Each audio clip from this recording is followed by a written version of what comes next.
You know, on the topic of Isaac Kappy, there's something else that I could I get my T-shirt? Could I get? Let me try to fucking fuck. Get this fucking all right. Similar story. Not well, similar. Not at all really similar, but feels the same to me, man. I was watching last night, past 2 nights, stories on Eliot Rogers, that the guy who was the incel who killed a bunch of classmates in California. He was the son of a director.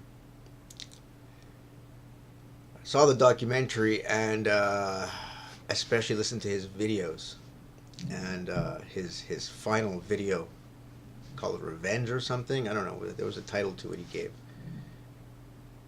And I hated the guy. I really disliked him. I mean, I really felt nothing but hatred. And then I saw a video interview with his father, and I very quickly began to have doubts about hating Elliot. The father seemed narcissistic and didn't take any responsibility in how he raised Elliot. He was blaming Elliot, but he didn't take any responsibility for perhaps he made mistakes raising him. He said, I didn't notice things, but he didn't shoulder any blame. Meanwhile, he divorced his wife, the mother of Elliot, when Elliot was 7 years old. And I can tell you now, that's a bad idea. If you're gonna get divorced, probably a good thing to do is wait till your kid is, 12, 13, whatever. Wait till he's, 7 years old. I think 7, 8, 9 years old, if I'm not mistaken, from what I remember my own experiences and from what I've seen on all the psychology videos and all the crime videos, that's the age where our personality is shaped and our traumas are created. Yes, they can happen earlier and later, but not on a conscious level. I believe that the narcs and the psychopaths, they get traumatized around 7 years old, 8 years old, when they're already aware of what's going on. The borderlines and the histrionics. I think we get traumatized earlier. Therefore, we have a chance to develop morals and a conscience because it comes after. So our trauma is before, if that makes any sense. And then I was watching other videos, and this is really, really what made me think, poor guy, man. He was tortured. The poor kid was tortured. I went from hating the guy to feeling just like I feel about Isaac and about so many other people, that they didn't have a chance. Their parents were were not perfect, but then they also ended up with personality traits and within an environment that didn't suit their personality traits. I mean, for all I know, had I been raised in a different country or even a different city, I may have been treated a lot differently. And I may be a different guy today. I feel I got lucky. Yes, I had a bad time at my family life was not good, but on the streets, I was not bullied.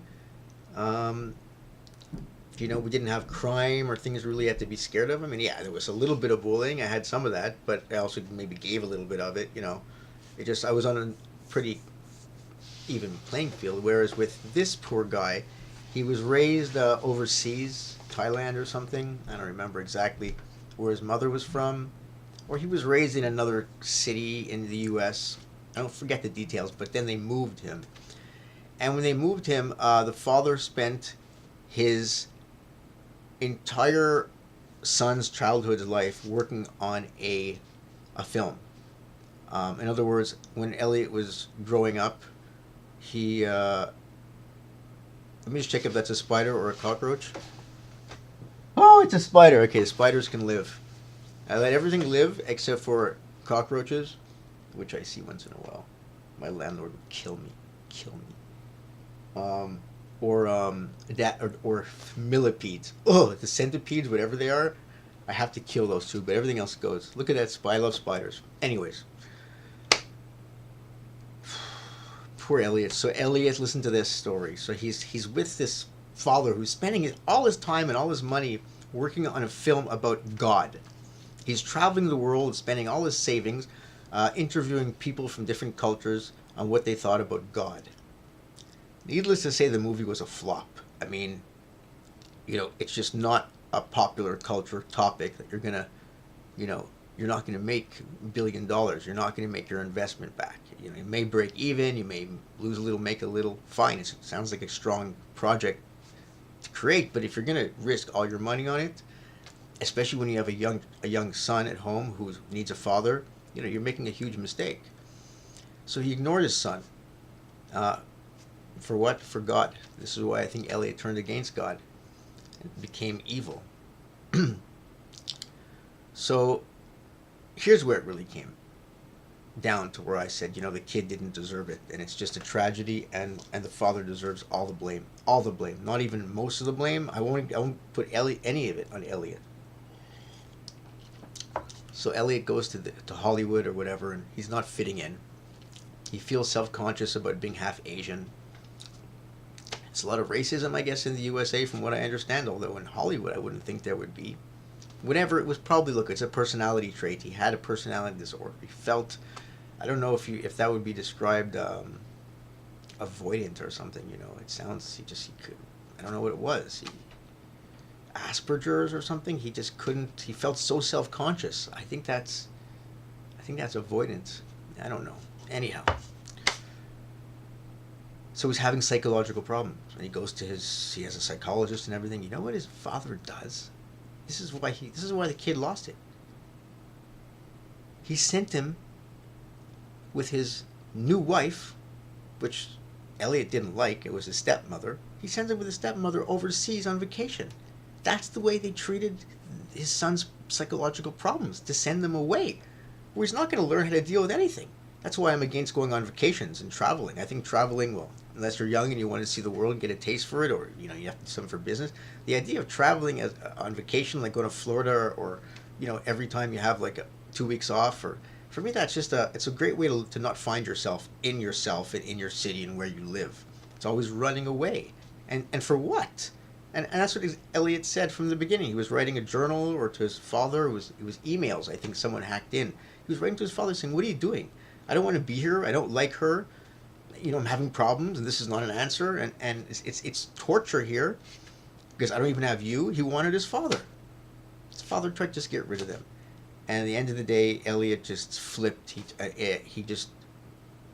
He was not loved, and he was bullied. And I think that combination is what makes people the worst of the worst. I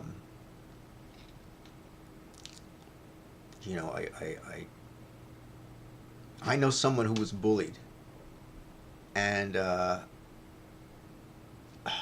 but he was not bullied at home. I was trying to say, what did I just say? I lost track. If they're bullied at home, or abused at home, and they're bullied on the street, or they're neglected at home and they're bullied on the street, I think that's really the recipe for the worst of the worst sociopath, psychopath.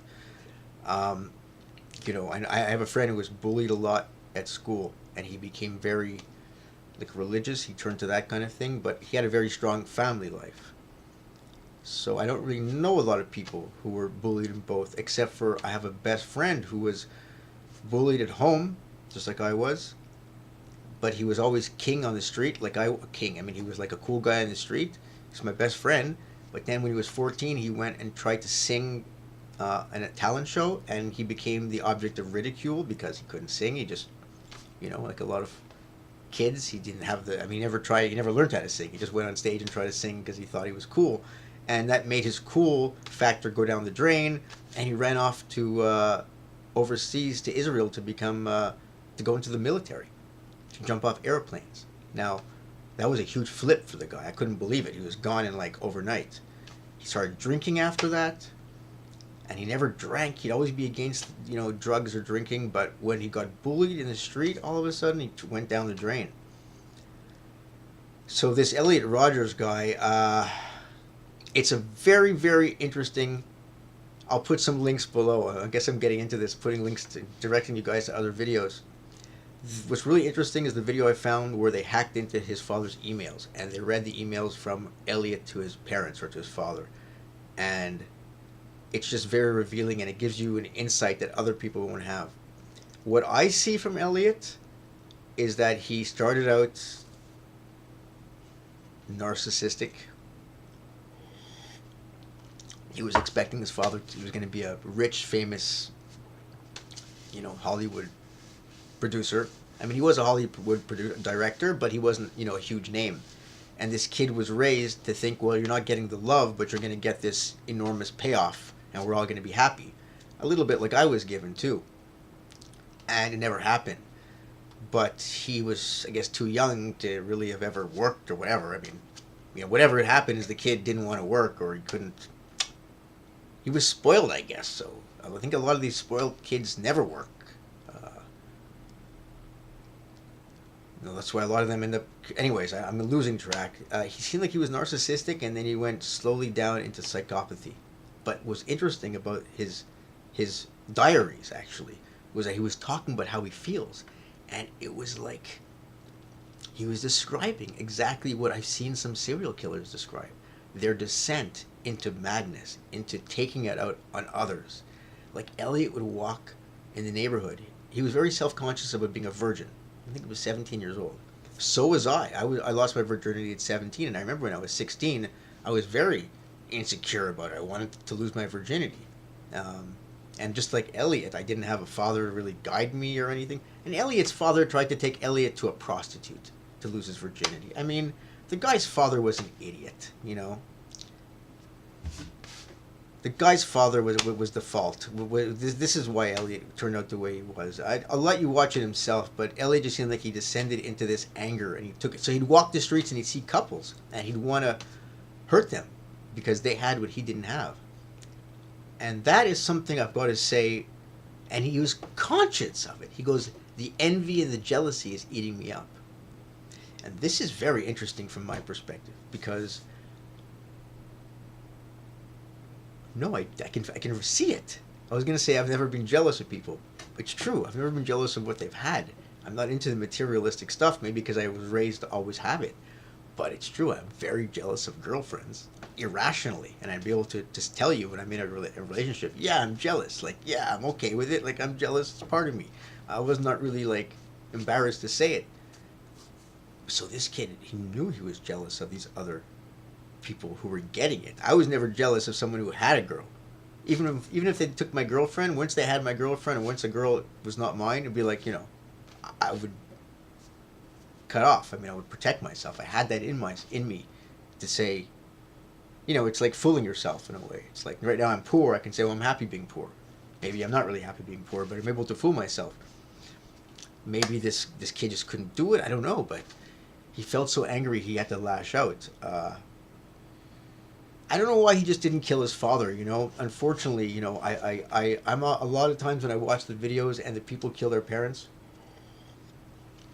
it seems a lot more logical than when they kill random people or they become serial killers, because more often than not, I can pretty much see the parents, they don't deserve to die.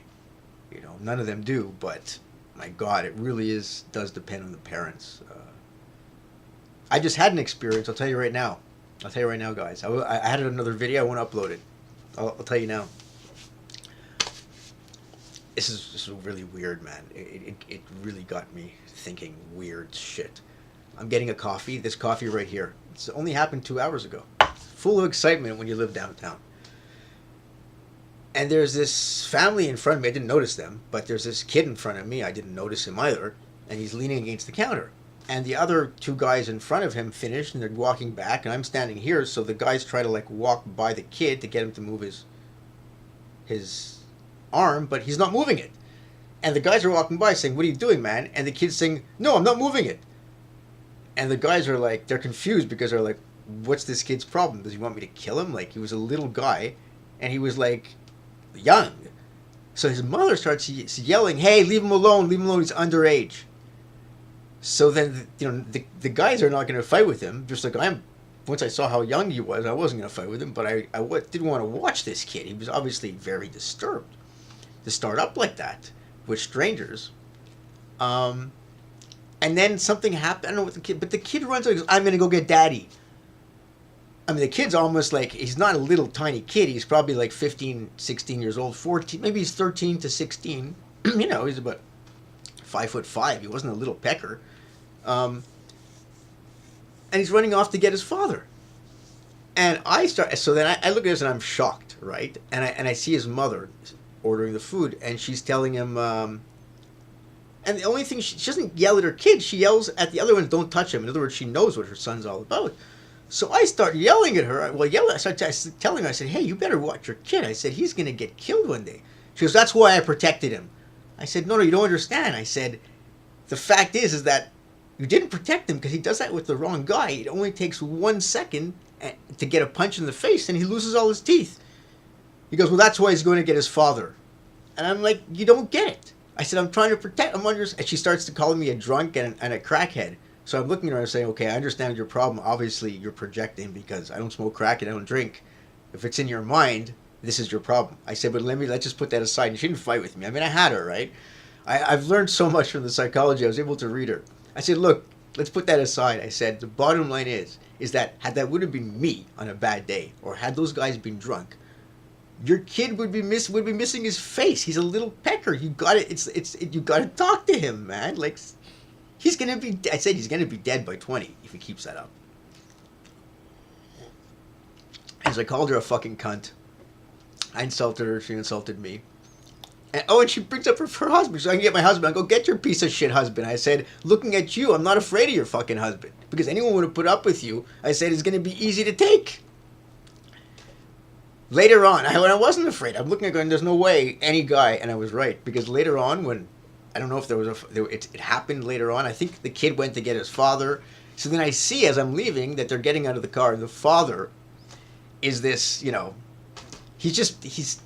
doesn't care. He's walking as slow as he can, and he's not about to get into. I was right. He wasn't going to get into anything. He's dealing with this disaster of a wife. I don't know if I know he's dealing with the problem. The family was dysfunctional as hell, guys.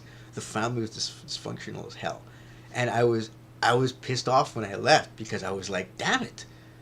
That kid needs to be saved, or she needs to be saved. Like, something needs to happen. This is a disaster in the making. People probably saw that in my family,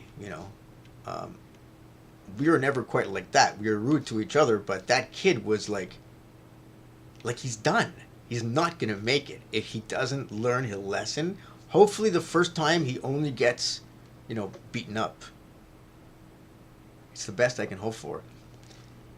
But it's funny how a lot of these people, so your first instinct is to hate them. The first time I'm looking at the kid, I'm like, I'm going to kill that kid. Like, I just want to just teach him a lesson because he needed to, you just want to teach him a lesson. Like, what does he think he is?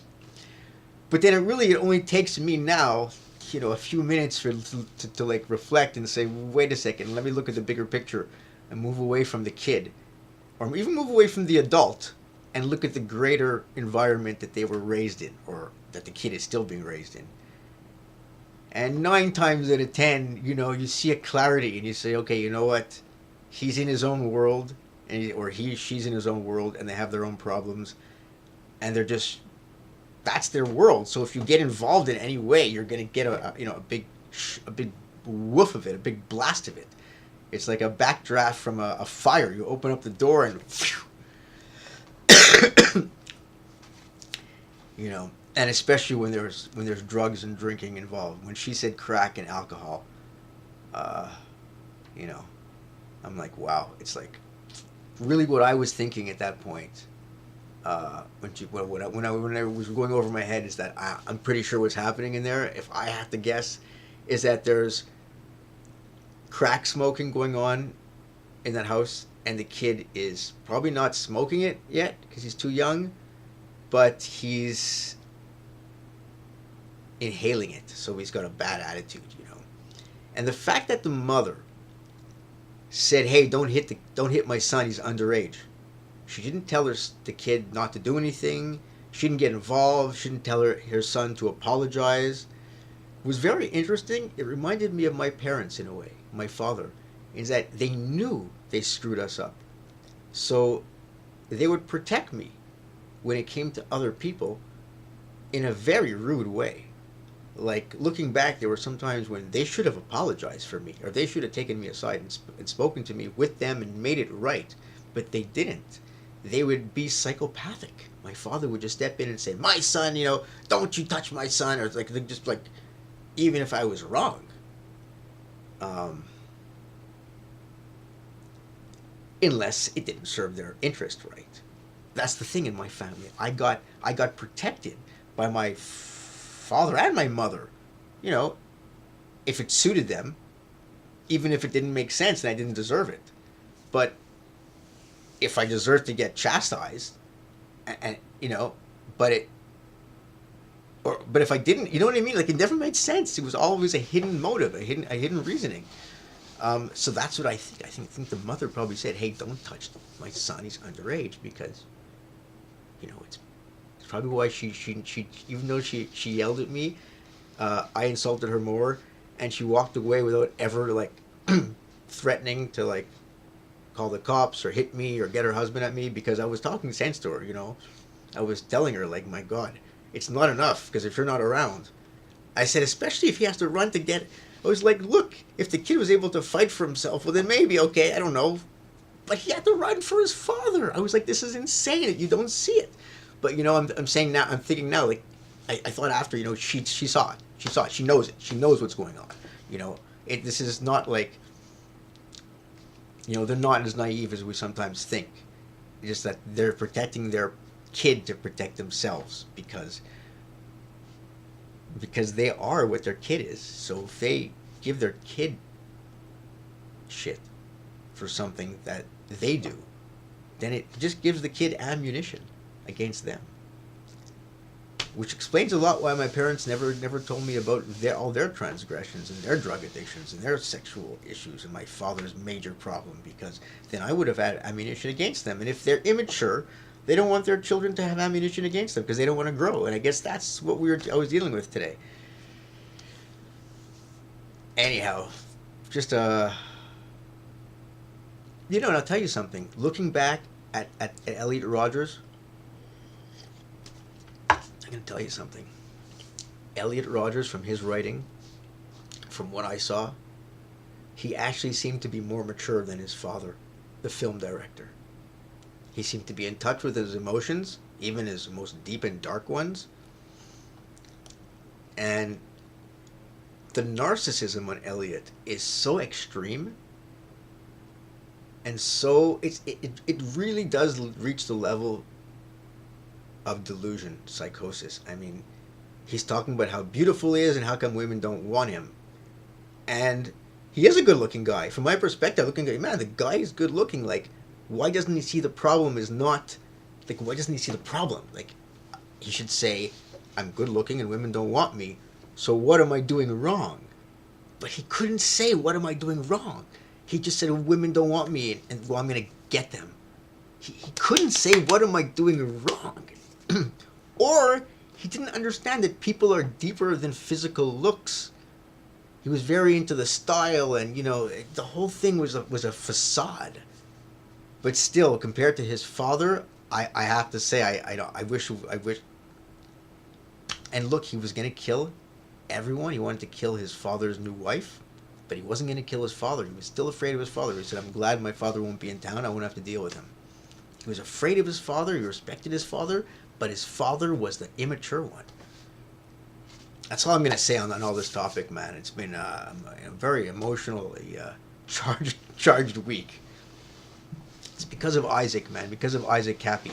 He brought me, he traumatized me again. He brought me back to the reality of like how much, and now I see it. It's like as soon as I get brought back to like traumatic state, and reminded what happened in my life and to my brother and the whole stark, grim reality. Well, then I start seeing it around me, and I start encountering it, and I mean, even before that, an hour before I got this coffee and what I just told you happened at the coffee shop. There was a drunk guy, a guy I know, a big, tall, drunk native guy fighting with a black guy, calling him names, and the black guy is, not drunk, and he's like saying, dude, get out of here, and the guy's not giving up, and so then they're calling security. So I tell this drunk guy, I say, dude, man, get out of here, they're going to call the cops, you don't want to get arrested. And he's not listening to me, he doesn't even hear me. He knows me. He says hi to me every day. And I'm trying to reach him. He was too tall to actually see, and there's no way I was going to touch him, even if he was little, because he was drunk as hell, and I don't want to get involved more than talking. But I was trying to like reason with him, and he just didn't even hear me. He just wanted to fight. Now I know they smoke crack and they drink, so it's really hard to get through with someone. But I wonder if there was a way to get through. Sure enough, I see his girlfriend come, and she uses his name, Dave, and she drags him out of there. So I walk away, thinking it's over. But I was wondering in the back of my head, maybe it's not over, like, if she lets him go, he's going to run back in. I can see he was triggered to the point, and the guy he was fighting with was just as big as him. They were both like 6'5", 6'6", so he probably wanted to fight him because there's no way he's going to fight, he's not a maniac. He's not going to kill someone. He knows that guy's going to be a good, tough fight, so he's challenging him. So 10 minutes later, I'm leaving the grocery and with my stuff, and I'm thinking, it's over. It's been 10 minutes, and I wasn't thinking about it anymore. And then I see 3-4 cop cars with their sirens on, the emergency sirens, like there's something going on. I know the different sirens. This is the one, like, get the hell out of the way. Someone might get killed. We have to get there. It's ongoing, in process, violent fight or stabbing, or there's something going on. The cops are just like, you get away, we're going to kill you because people are dying. I'm thinking, don't tell me it's for him. I'm sure it's over. But I'm thinking, wait a second, those were big guys, and if they started to fight, they're going to need serious fucking cops.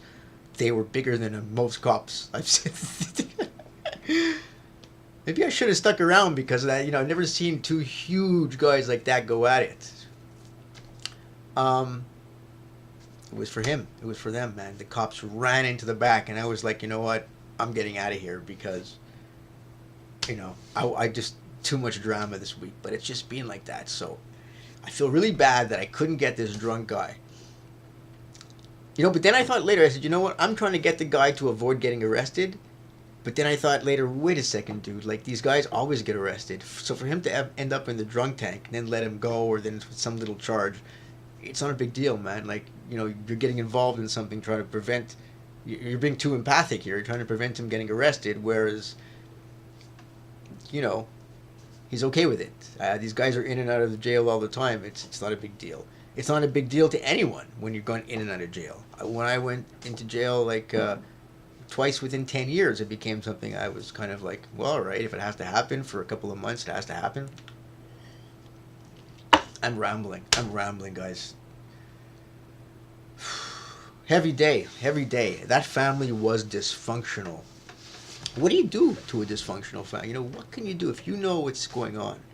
What does a therapist do even? Nothing. Hey, it's not like a doctor where you can see somebody having a heart attack or a health problem and say, hey, I recognize the way you're holding your heart when you're sneezing. There might be a problem, or I can see something. There's something in your eye where you can recognize problems, blood problems, or something. Or skin, you might see something growing. Say, hey, it looked like skin cancer. If you're a doctor and you see something, often that happens. Someone in the medical profession will see a mole that looks like precancerous or cancerous on someone who does not know, and it'll be a stranger and be able to save their lives. But what do you do in the case of a dysfunctional family, or a borderline, or even a narcissist, or even a psychopath for that goddamn matter? If you get to know someone with majorly, awful traits, they give you a chance at the beginning, right? Trust me, these psychopaths and narcissists, they're no different than borderlines and human beings. We're all the same. At first, when they meet you, even if they meet you and they're planning on scamming you, they're going to give you a chance at first. If they think they're one of you and maybe they can use you as a friend or as a partner in crime, they will do it. So it's not like I've seen it again and again. They turn on you immediately. The more higher up on the ladder they are, like the psychopath, then the sociopath, then the narcissist, then the borderline, and the histrionic as it goes down, well, the psychopath will turn on you quicker, and when they do turn on you, they'll kill you even if they're making love to you. And as it goes down the level, I think it's like they wait more and more to turn on you, and it'll be with less and less malevolence. Okay, I've lost track of what I'm saying. I wish I didn't lose track. Ugh,